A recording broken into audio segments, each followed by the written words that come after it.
Telugu Desam party జాతీయ ప్రధాన కార్యదర్శి, ఆంధ్రప్రదేశ్ రాష్ట్ర ఐటీ మరియు విద్యాశాఖ మంత్రి వర్యులు, Andhra Pradesh young dynamic leader Nara Lokesh అన్న గారికి చీపురుపల్లి నియోజకవర్గం ప్రజల తరపున, అదేవిధంగా చీపురుపల్లి నియోజకవర్గ ఎమ్మెల్యే కిమిడి కళావెంకటరావు తరపున, తన తనయుడు రామ్మల్లికి రెడ్డి గారి తరపున, మరి మా తరపున ప్రత్యేక హృదయపూర్వక జన్మదిన శుభాకాంక్షలు తెలియజేసుకుంటున్నాం. ఏదైతే ఎలక్షన్ ముందు యువతరం పాదయాత్ర చేసి 3132 కిలోమీటర్లు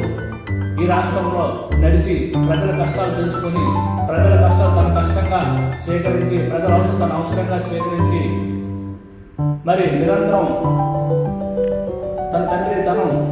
ఇద్దరు రాష్ట్రం కోసం కష్టపడి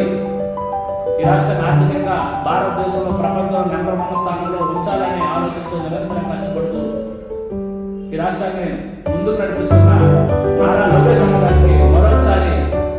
చీపురుపల్లి నియోజకవర్గ ప్రజల తరపున, ఎమ్మెల్యే కళావెంకటరావు తరపున, రాష్ట్ర తెలుగుదేశం పార్టీ అధ్యక్షుడు కార్యదర్శి రామ్మల్లికి తరపున హృదయపూర్వక జన్మదిన శుభాకాంక్షలు తెలియజేసుకుంటున్నాం.